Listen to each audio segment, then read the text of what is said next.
ku yaala dagaal sukeeyaa la soo galay caqabado iyo mushkilado badan baa soo maray maanta uma baahna in la farfaro oo boogaha inti nabarka laga qaado in la daqoo dheecaan ka yimaado loo baahna waxay u baahan tahay nabarku hoosta uu ka bisil yahay korku ka madow yahay in la dhayo la dhaqo la nadiifiyo la ilaaliyo la keergareeyo u baahan yahay waxa markaa lagu heshiinaya waa inuu hirgalo daraf Soomaaliya ma maamuli karayo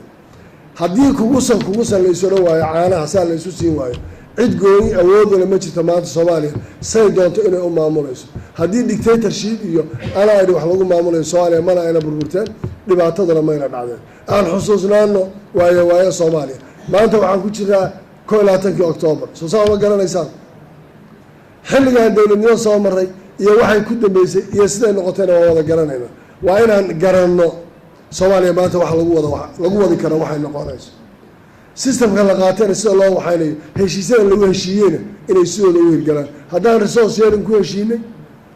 haddii wuxuu ay tahay khatmiga aan ka qaadano oo hadhow saan doonno aan yeelno waa arrin mushkiladeeda iyo dhibkeeda iskale waxay u baahan tahay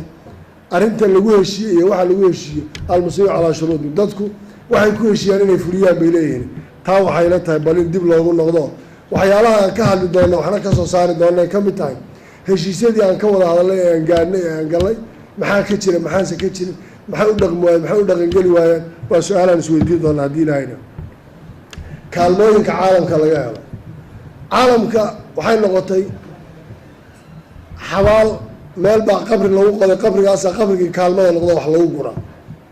wax kastoo maanta waxaad maqlaysaa caalamku waan infact waan uga mahad celinaynaa cid kasta oo Soomaaliya deeqo fidisay oo wax ku siisay oo garab qabatay laakiin dee Soomaaliya haddii wax gaadhi waayeen waa dhibaato kaalmada waddanka soo gashay ee culayska ugu badan iyo mas-uuliyaadku annaga nagu dhacsiya taan hadda ka sheekeynayay tahay hadday ku koobnaato dowladda dhexe ay u qaadato iyada iyo nambar 4 iyo inta kaabineedka wax ku eg waxa soo galay waa waxaan meesha oo waa khasaare waa in qofka Soomaaliga midka saynac jooga ka raaskaa mooni jooga waa inay heli karaan xuquuqda ay ku leeyihiin kuwa Soomaaliland jooga xuquuq ay ku leeyihiin waxa maanta magaca Soomaaliya lagu bixinayo kuwa raaskaa mooni jooga maanta xuquuq ay u leeyihiin waa in la gaaro xilli kaalmada Soomaaliya la siinaya ay noqoto mid dadka wada gaaraysa waxaan rabaa inaan ku booriyo international community iyo deeq bixiyayaashu war waxaad bixinaysaan Soomaaliya ma hayna dhibaato u geysateen ha noqoto wax u taraya oo la dabagalayo gaaraysa cid walba waxa loogu talagalay ay gaarayso ma wax siyaasad ay noqoto intii la yiraahdo sida waaro oo kale maanta saaxiibkay oo aan isleeyahay Hirshabeelle maanta waxay ka mid tahay CIC laakiin saaxiibkay isaga de waxa go'aan kala qaatay in intii la yiraahdo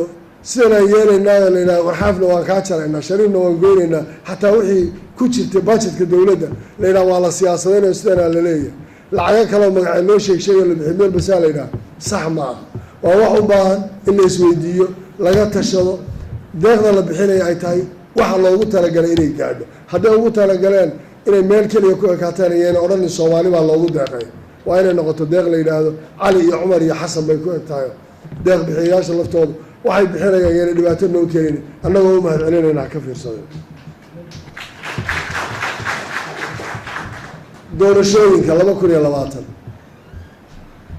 dowladda maanta timid waxay ku timid isu tanaasul iyo isqancin doorashadii 2016 waxay ku dhacday 2017 dhacday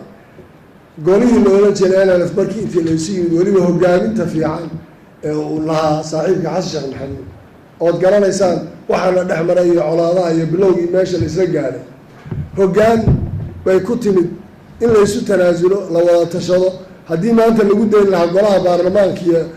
hadallada halkaa noqon lahaayeen mayna dhacdeen saaxiibadayda maanta joogna mayna yimaadeen extension baa la samayn lahaa meel bay gaari lahayd noocaas oo dhici lahayd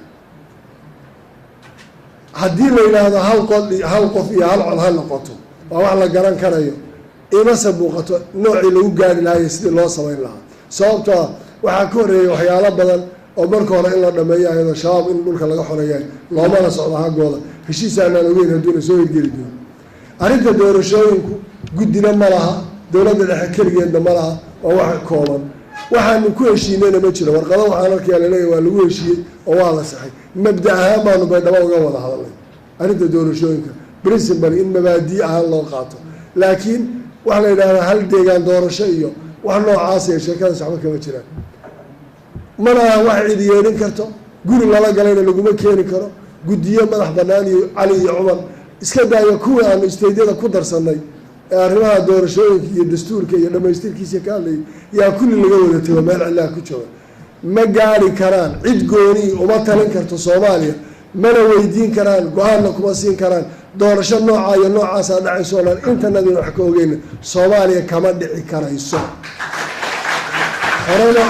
horena umayna soo dhicin maantana kama dhacayso talada waddankuna way naga dhaxaysaa waxaan aad u arkaa dowladda dhexe waxay maalmahan aada u waday propaganda ugu wadaa isteydyada doorashooyinkoodii baa soo dhow inay ku darsadaan bay rabaan cali iyo cumar bay u jeedaan wax ka jira malaha Jubbaland waa la yaqaanaa saacadday ku eg tahay 4 kuba xaalayaa laga waa ninkii sharaxayo hal maalin extension lama sameynayo waqtigii loogu talagalay bay ku dhacaysaa koonfur galbeed waa sidaas oo kale Puntland waa sidaas oo kale galmudug yaan been loo sheegin dadka wax extension yiraahdaa ma jirto cid ku darsanaysaa ma jirto doorasho feerana way dhacaysaa guddiyada doorashooyinka xaq baa u leedahay dastuurkayga loo qorayo sidaan isteydyada iyagaa iskale dowladdu yayna ku warwareegeysanin oyna ku warwareegin oo xaajo ayna ka dhiganin doorashooyin baa sida loo jeedaa iyo isteydyadu waxay la qolayeen xoolay doonayaan maya xoolo waxay gacanta ku hayaan baa naga dhaxaysa umana qayliyeen laakiin waxaan leenahay shayga dastuuriga iyo waxa dadka ka dhexeeya iyo waxa uu yahay sidooda loo qaato arrinta doorashooyinka yaan carqalad waddanka lagu gelin oo aana cid xoog waxbaan ku keenayaa sidaan yeelaya la odhan diyaar baan u nahay taa marka waxaan is leeyahay hal la ogaado waxa yaalay waddankan inaan waxaan isku haynaa u noocayo arrinta doorashooyinku ay sidaa u dhacayso qaabka u tahay waxaa maalin walba ay dowladdu soo celcelisaa maalintii madaxweyne maxamed cabdullaahi farmaajo kursiga lagu wareejinayay waxaa hareeraha ka taagnaa 2 nin oo mas-uuliyiin oo isaga horreysay kursiga waxay ahayd madaxweyne sheekh shariif iyo madaxweyne xasan sheekh maxamuud oo doorashadii xasan sheekh maxamuud uu ku soo baxay ay ka dhacday magaalada xamar gudaheeda oo shariif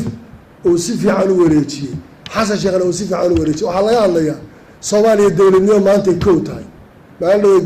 walaalkay golaha baarlamaan golaha wasiirada laga hadlayo leeyahay waa dowladdu ugu horreysay 27 sano waa markii ugu horreysay dowladnimo Soomaaliya war dowladnimada Soomaaliya ee maanta ugu horreysay xaggee joogtaa dowladnimada Soomaaliya intaa soo maraysay maalintii dowladnimada bilaana faram Cabdulqaasim ka soo bilow baashi balidowle iyo Muqdisho safka loogu jiray iyo intii ka dambeysay Cabdullaahi Yuusuf ay noqdeen caasimadda dagaal iyo filla Soomaaliya iyo meelihii ka dambeeyay la soo gaaray system dhisan waliba markay imanayeen qoladani iyadoo isteydyada ay wada dhismeen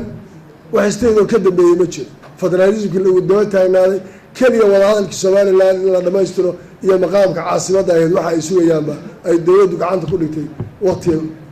maamulka ay qabanaysay waxaa keliya la odhan karaa xilligoodii waxaa kusoo hagaagay ahlu sunna wal jamaaca iyo galmudug heshiisiintooda oo aan isleeyahay qayb bay ku lahaayeen wayna ku mahadsanyihin waddan meel soo maray oo meel soo gaadhay oo xad lahaabay ugu yimaadeen maynan ugu horreynin ugumana dambayn doonaan waana looga dambayn doonaa laa shaka inay ka tegayaan waana looga horreeyo dhaxal bay u yimaadeen xafiisyo shaqeynaya u yimaadeen waa shay lagama maarmaana markaa in arrintaas dib loo fiiriyo aan la odhanin annagaa ugu horreyno qaabkaasaan samaynayno Soomaaliya maanta meesha ay ku jirto waxay la tahay golahana go-aan buu ka soo saari doonaa waxay u baahan tahay Soomaali maanta in la isku wado la isu keeno la isugu baaqo kama fursan doonto Soomaalidu maanta annagu maalin waxaan la hadalay aqalka sare noo yimid isteed walba way tageen shalay saaka waa degeysanayseen Cabdi Xaashi waxa uu ku hadlayay dowladdii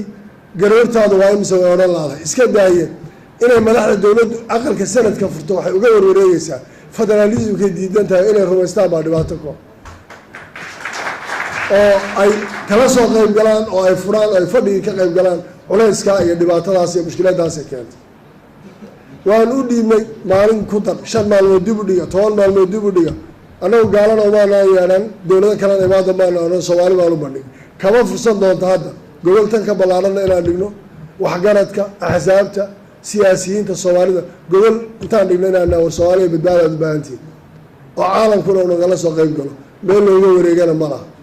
dowladdiina waxay mashquul ku tahay cadaado qolo loo soo diray anu cadaado hadda dhibna kuma oyo waa dad culima laakiin niman intii loo soo diray galmudug ku burburiya ma dagaalkii gaalkacyaa la soo celinaya ma ahlu sunna meel lagu sii celinaya xaggee loo kala wada